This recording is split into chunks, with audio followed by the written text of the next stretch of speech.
Hello student, मैं उत्कृष्ट learner you में आपका स्वागत है। मैं आज आप लोग को पढ़ाऊंगा unit of cell. Unit of cell में मैं आप लोग को आज पढ़ाऊंगा cell organelles. Cell organelles 6 cell organelles के बारे में मैं आपको पढ़ाऊंगा। हम वन बाय वन एक एक सेल ऑर्गेनेल्स को देखेंगे। चलिए आइए देखते हैं। न्यूक्लियस, हमारे सेल्स में क्या पाया जाता है? न्यूक्लियस। तो न्यूक्लियस पाया जाता है, उसके पहले हम लोग उसका नाम देख लेते हैं। ये पूरा एक सेल है। सेल में क्या पाया जाता है? न्यूक्लियस। तो ये है साइटोप्लाज्म,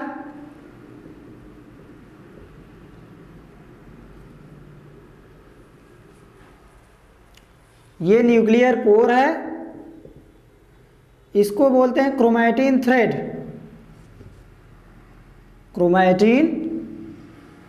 क्रोमैटिन थ्रेड। ये है न्यूक्लियोलस, इसको बोलते हैं स्मॉल पोर्शन को न्यूक्लियोलस।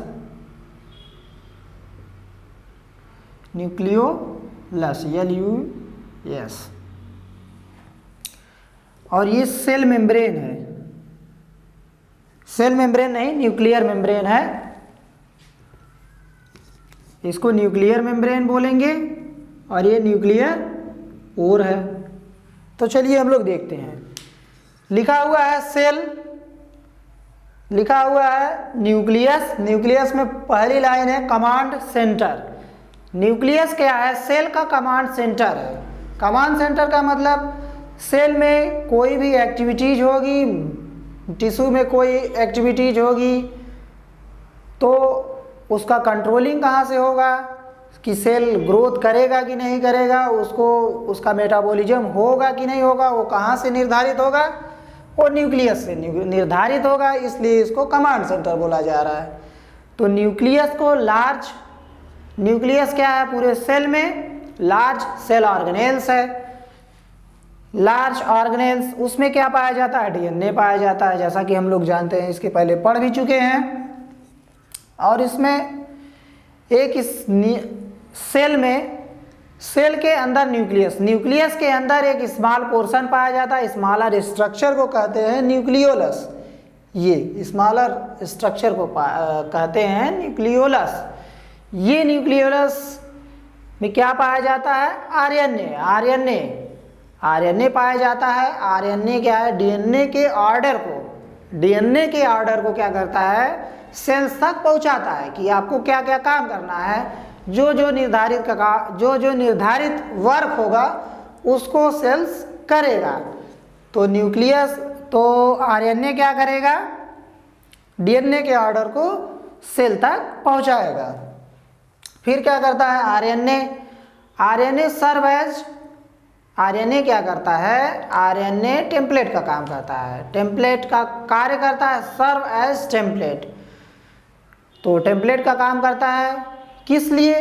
Protein synthesis. प्रोटीन बनने के लिए आरएनए टेम्पलेट का कार्य करता है। चलिए देखते हैं हम लोग। Nucleus control the all cell activities. पूरे सेल की जितनी भी एक्टिविटीज को कौन कंट्रोल करता है? वो है न्यूक्लियस। जैसे हमारे परिवार में, हम सभी के परिवार में जो घर के गार्जियन होते हैं कि कौन व्यक्ति क्या क्या कार्य करेगा, कोई फालतू चीज़, कोई अनावश्यक चीज़ें कोई कुछ न कर दे, कोई ऐसी एक्टिविटीज़ न कर दे कि किसी दूसरे को नुकसान हो। उसी तरह न्यूक्लियस क्या करता है? सेल की पूरी एक्टिविटीज़ को कंट्रोल करता है कि आपको ग्रोथ करना है कि नहीं करना है, उसका मेटाबॉलिज्म होगा कि नहीं होगा। लिखा है स्मॉलर स्ट्रक्चर। स्मॉलर स्ट्रक्चर को क्या कहेंगे? न्यूक्लियोलस बोलेंगे। और न्यूक्लियोलस के अंदर क्या पाया जाएगा? आरएनए लिखा हुआ है। RNA helps convey the DNA's order. DNA के ऑर्डर को सेल तक पहुंचाता है कि आपको क्या क्या निर्धारित वर्क करना है। आरएनए सर्व एज टेम्पलेट, किसके लिए? प्रोटीन सिंथेसिस के लिए, for protein synthesis.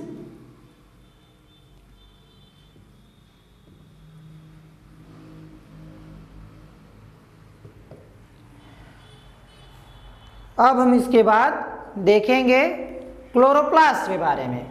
Cell organelles का एक हिस्सा है, क्लोरोप्लास्ट के बारे में पढ़ेंगे। क्लोरोप्लास्ट में बंडल, क्लोरोप्लास्ट पढ़ने के लिए हमको प्लांट की ज़रूरत पड़ेगी, जैसे लीफ में कुछ उसके स्ट्रक्चर पाए जाते हैं, जैसे बंडल शीथ, स्टोमेटा, उसके बारे में पढ़ना होगा। जब हम उसके बारे में अच्छे से पढ़ लेंगे तब हमको फोटोसिंथेसिस समझ में आएगा। इसलिए हम क्लोरोप्लास्ट में पहले लीफ का छोटा सा स्ट्रक्चर देख लेंगे, उससे क्या होगा, फोटोसिंथेसिस की प्रक्रिया एकदम आसान हो जाएगी। चलिए हम लोग देखते हैं, स्क्रीनशॉट ले लीजिए आप लोग।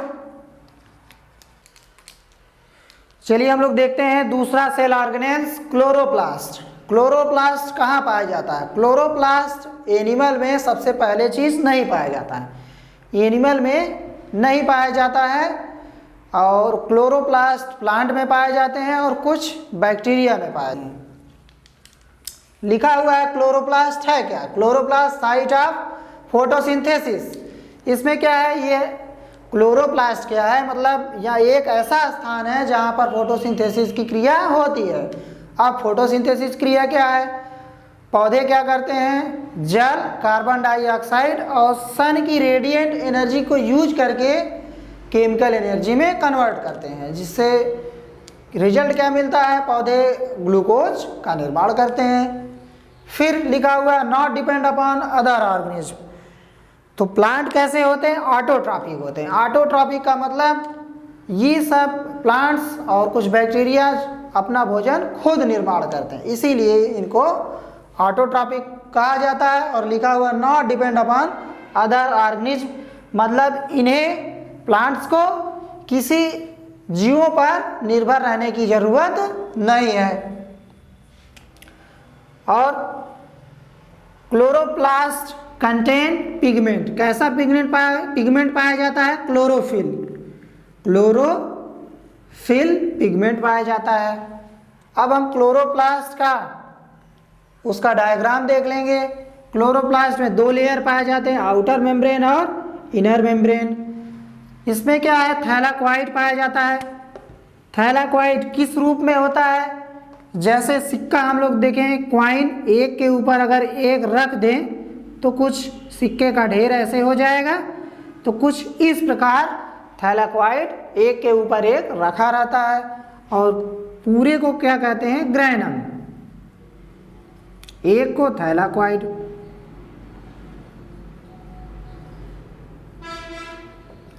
एक को क्या कहते हैं? थैलेक्वाइड।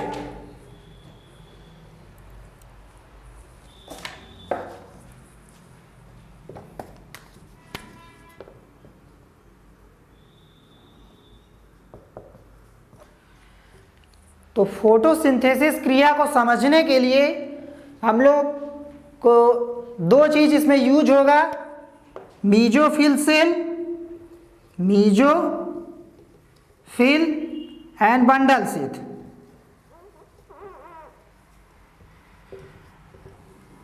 तो दो चीजों का नाम जिक्र होगा। फोटोसिंथेसिस समझने के लिए दो चीज की जरूरत पड़ेगी, मीजोफिल और बंडल शीथ का नाम का जिक्र होगा। तो इसको समझने के लिए हमको लीफ का स्ट्रक्चर देखना पड़ेगा। चलिए स्क्रीनशॉट ले लीजिए।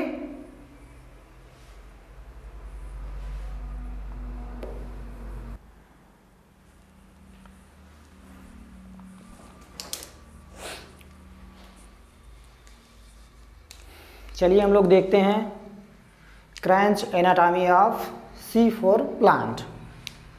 देखते हैं C4 प्लांट्स का क्रंच एनाटॉमी। क्रंच एनाटॉमी क्या होता है? चलिए हम लोग देखते हैं।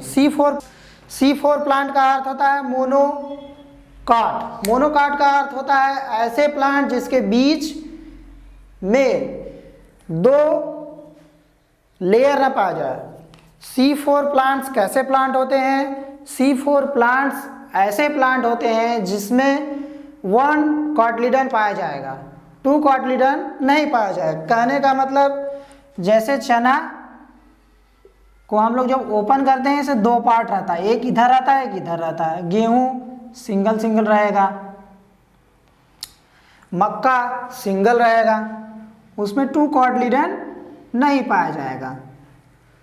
तो मोनोकाट का मतलब जिसमें हम लोग बीज को अगर खोलें तो दो पार्ट में बट जाए, उसको डाइकाट बोलेंगे। लेकिन मोनोकाट में क्या होता है, वो सीड दो भाग में आसानी से नहीं बटेगा। तो मोनोकाट जैसे गेहूं, मक्का, जौ, और डाइकाट का मतलब होता है जैसे चना, जितनी भी दालें हैं सब डाइकाट में आती हैं।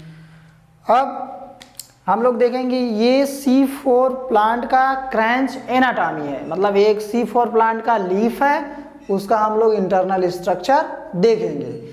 ये अपर एपिडर्मिस है, लीफ रहेगा, लीफ का ऊपरी हिस्सा अपर एपिडर्मिस, लीफ का निचला हिस्सा लोअर एपिडर्मिस।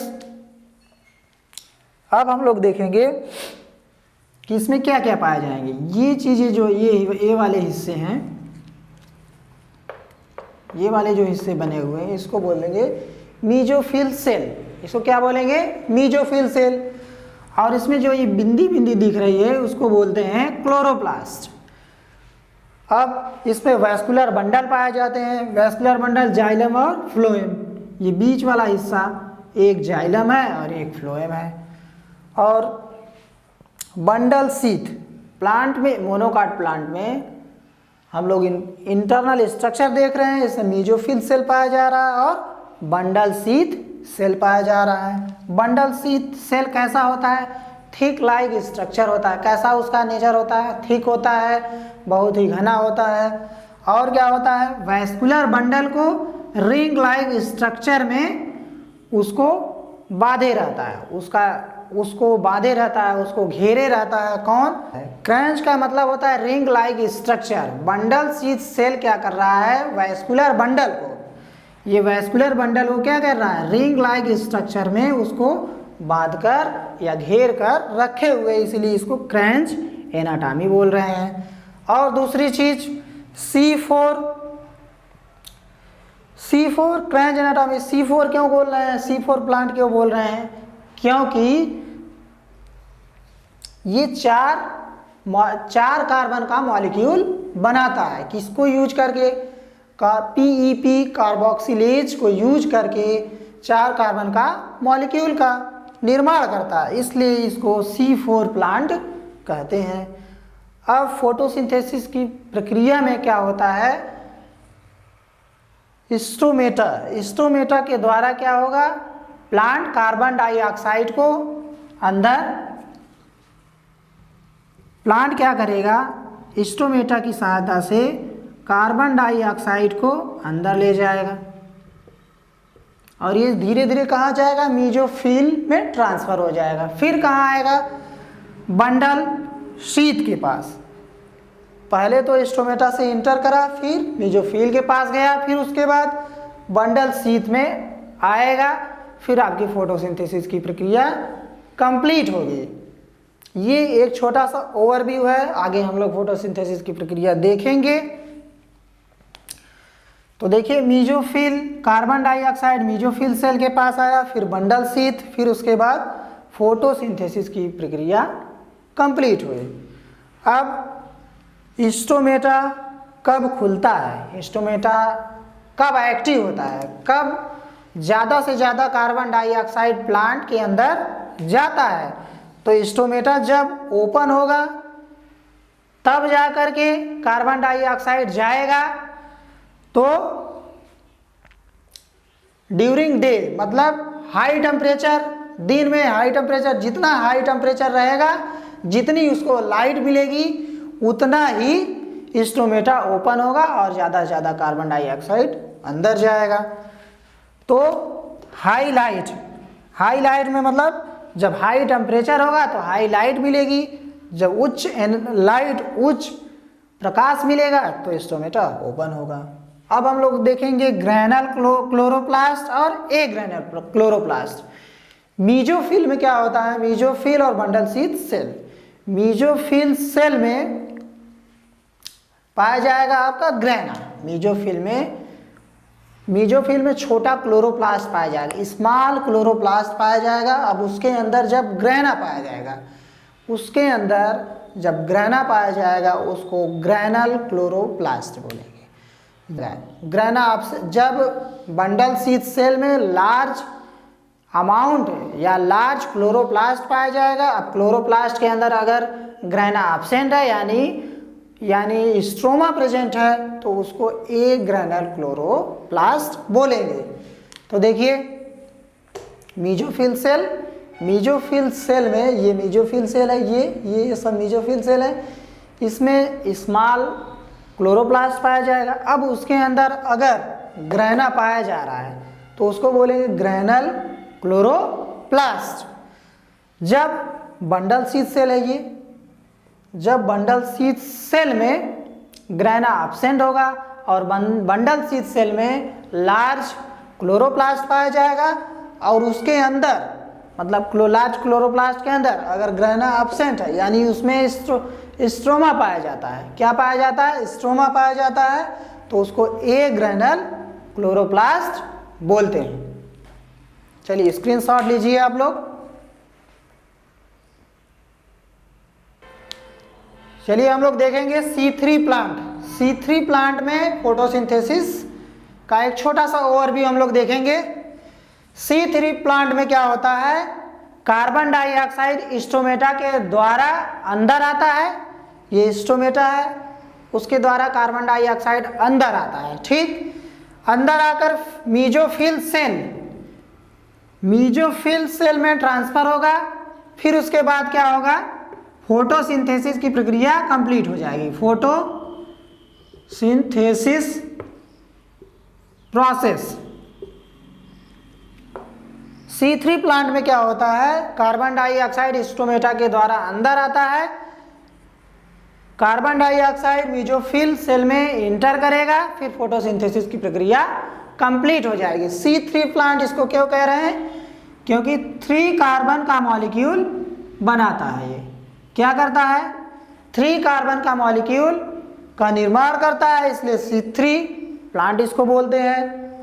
और C3 प्लांट में स्टोमेटा खुलेगा कब, उसमें क्या था, उसमें हाई टेम्परेचर चाहिए था, लाइट चाहिए था ये, तो C3 प्लांट में ये स्टोमेटा दिन में ही खुलेगा, लेकिन उसको कैसा इन्वायरमेंट चाहिए, कूल इन्वायरमेंट चाहिए और मॉइस्ट इन्वायरमेंट चाहिए। कहने का मतलब ठंडा और नम, ठंडा और नम वातावरण चाहिए स्टोमेटा को खुलने के लिए, और दिन में स्टोमेटा खुलेगा। कूल एंड वेट या मोइस्ट इन्वायरमेंट। चलिए स्क्रीनशॉट लीजिए आप लोग। यदि आपको यह वीडियो पसंद आए तो ज़्यादा से ज़्यादा लाइक, शेयर एंड कमेंट करें। जिस किसी भी स्टूडेंट को PDF फॉर्म में इसका पूरा डेटा चाहिए, मैं लिंक डिस्क्रिप्शन में उसको प्रोवाइड करा दूंगा, और इसको ज़्यादा से ज़्यादा शेयर, लाइक, कमेंट करें। Thanks for watching.